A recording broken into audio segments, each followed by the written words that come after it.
Hey, юу хайцхан үзэгчдээ Newsak in the house энэ удаагийн бичлэгээр уулзж байгаадаа маш их баяртай байна. Та бүхэндээ уламжлал болгон хүрдэг дэлхийн хип хоп болон урлагийн зах зээлийн базаа мэдээлэл эхлэхэд бэлэн боллоо.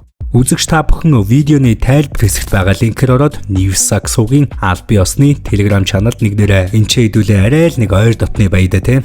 За ингээд бичлэгэнд орцгоё.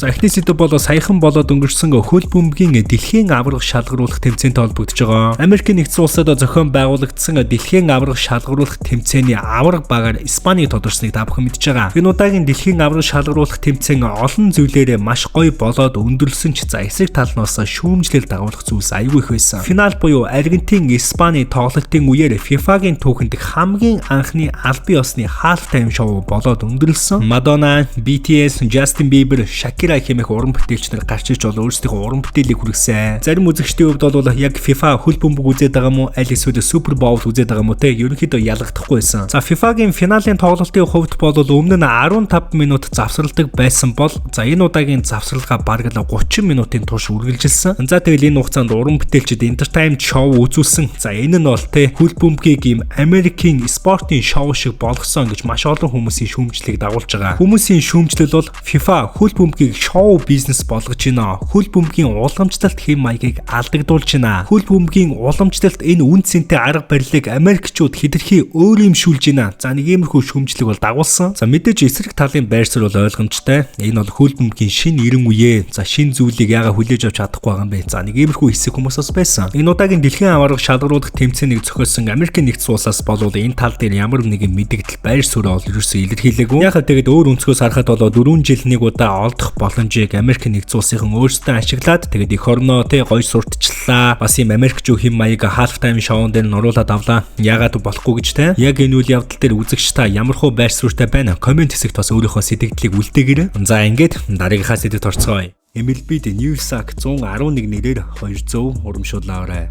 За дараагийн сэдв бол сагсан бөмбөгч Jordan Clarkson болон рэпер Travis Scott нартай холбогдож байгаа. За та бүхний мэдж байгаагаар Clarkson-ы хувьд бол энэ жилийн хувьд тунчиг онцгой жил болж байгаа. Учир юу гэвэл түүний тоглодог New York Knicks 53 жилийн дараа NBA аварга болсон байгаа. NBA аварга баг тодроод бараг л 1 сар гаруй хугацаа өнгөрч байхад түүний пари нь бол дуусаагүй бололтой. Travis Scott болон Jordan Clarkson хоёр New York-ийн хамгийн алдартай баарнуудын нэг Zero Bond хэмээх шөнийн клубт бол асуудал үүсгэсэн. За яг юу болсон бэ гэхлээр тэр хоёрыг шоудж байхад нэгэн үл таних хүн Travis Scott-ийн бичлэгийг хийж эхэлсэн байна. За үүнд нь бол Travis Scott-ийн хувьд дургу байгаагаа илэрхийлээд хоорондоо маргалдаж эхэлсэн. За маргаан эхлээд удаагүй байхад бол Travis Scott-ийн хамт явж байсан найзууд нь тухайн маргалдаж байсан залуу руу бол пивний шил шидэж за тэгэд үл ойлголцол маргаан зодон ихсэн байгаа. Мэн Clarkson-ы хувьд бол нэг хайхтар зодонд оролцоогүй юм байна. Зүгээр тэр үл ойлголцол зодоныг салах гад дундуур үнтэй за та болооч энэ тэр бла бла гэж яхад бол хоёулын нь хөвөө гаргацсан юм байна. За улмаараа гадаг шарахад бол тэднийг цагдаа нар хүлээж исэн. За тэгэд хоёулаа баривчлуулсан да. Мэдээж нэг хайхтар учиргүй арга хэмжээ аваад торгуул моргуулаа ноогдуулаагүй байлгүй хүн амтан гэмтэж бэртээгүй юм чинь. За тэгэд энэ 7 хоногт Travis Scott болон Jordan Clarkson нартай холбоотой нэг иймэрхүү мэдээлэл олонний анхаарлыг татлаа. За дараагийн сэдв бол яа харахгүй алгасаж болохгүй сэдв буюу Andrew Tate болон Tristan Tate нарыг баривчилсан үйл явдал байлаа. За дэлхий дээр байгаа хүмүүсээс social beef-ээр тэргүүлэгчдийн нэг Andrew Tate болон Tristan Tate нарыг Америкийн нэгдсэн улсын Майами хотод явж байхад бол баривчилсан. За яг ямар шалтгаантай баривчилсан бэ гэхлээр хүний 8 бэлгийн хүчирхийлэл болон бусад холбоотой хэрэгүүдээр баривчилсан байгаа. За эдгээр залуучуудын хувьд бол өмнө нь 2022 онд Румынд явж байхдаа яг ижилхэн иймэрхүү хэрэгээр баривчлуулж байсан. Гэхдээ ерөнхийдөө тэр асуудал нь бүр удаашраад жоохон замхрах шинжиндээ орсон байсан байна л да. За яг энэ баривчилгаа яг энэ хэрэг дээр бол тэдний өмгөөлөгчдийн зүгээс энэ бол худлаа гүтгэлгээ нэр хүндгийг нь унгаах гэсэн оролдлого гэх мэдээллийг хийсэн байгаа. За одоо тэдний хувь заяа бол Майамигийн холбооны шүүхтэр очоод за тэгээд дараагийнх нь юмнууд нь бол тодорхой болох юм байна. За Andrew Tate-ийн хувьд бол та бүхэн мэдж байгаа шүү дээ. Дэлхийн хамгийн их дагагчтай бас хамгийн их beef маргаан дагуулдаг инфлюенсерүүдийн нэг. Харин энэ удаагийн түүний баривчилгаа бол олон хүмүүсийн үзэж байгаагаар эрх зүйн хувьд хуулийн зүгээс бол хамгийн том сорилт болж байна гэж үзэж байгаа. Ямар ч тач энэ асуудлаа дараагийн шатанда юу болсон бэ гэдгийг та бүхэндээ дараагийнхаа базаагаар ярьж өгнө. За дараагийн сэдв бол рэпер Diddy-тэй холбогдож байгаа. За нэгэн цаг үед Diddy-гийн хувьд дэлхийн бараг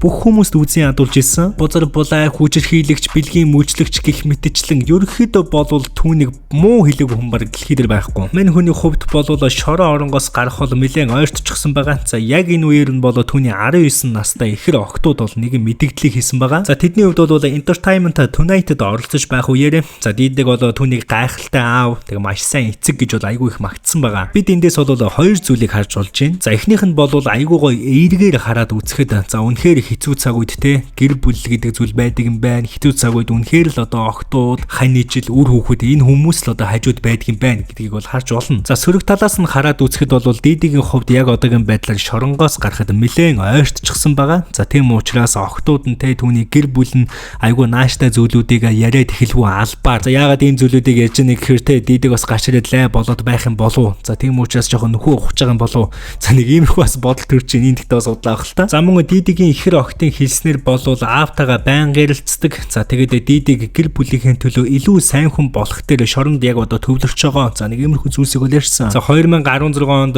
Диди хуучин найз бүсгүй Кайсига зодож байгаа бичлэг нь бол олон нийтэд таарсан шүү дээ. За яг тухайн бичлэг цацагдсны дараа бол Диди бас охтуудаасаа уучлалт гуйсан гэж байгаа. За Дидигийн хувьд бол анх 50 сар буюу ойролцоогоор 4 жил 2 сарын 20 яла авсан. За ингээд бодохоор цаадны чинь хувьд бол 2028 оны 2 сарын 23-нд суллагдах төлөвлөгөөтэй байгаа. Гэхдээ сонирхолтой нэг зүйл нь түүний өмгөөлөгчд яг одоо хүртэл шүүхтээр давж заалтсан хэвээрээ байгаа. Хэрвээ тэдний давж заалтах нь амжилттай болох юм бол ял өөрчлөгдөх. За аль эсвэл хугацаанаас өмнө суллагдах магадaltaй юм байна. За тэгээд энэ 7 хоногт Дидитэй холбоотой нэг иймэрхүү мэдээллүүд анхаарлыг татлаа. MLB-д Newsak нэрээр 200 урамшууллаа.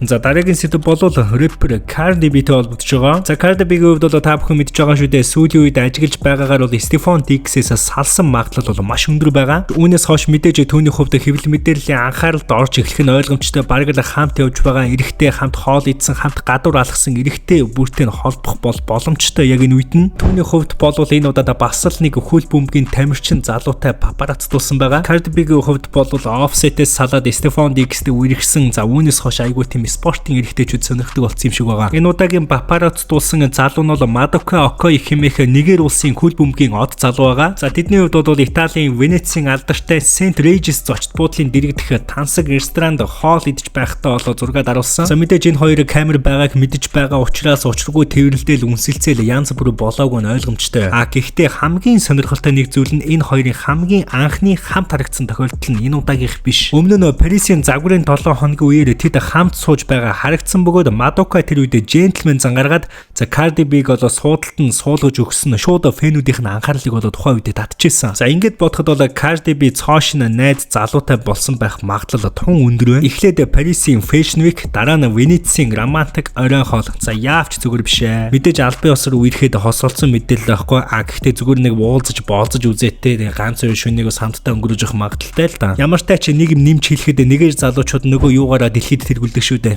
Энэ удаагийн гадаад базааны дугаар маань энэ хүрээд өндөрлөж байна. Бичлэг таалагдсан бол лайк болон subscribe дарахаа бүү мартаарай. Дараагийн бичлэгээр уулзцгаая. Түр баяртай үзэгчтэй.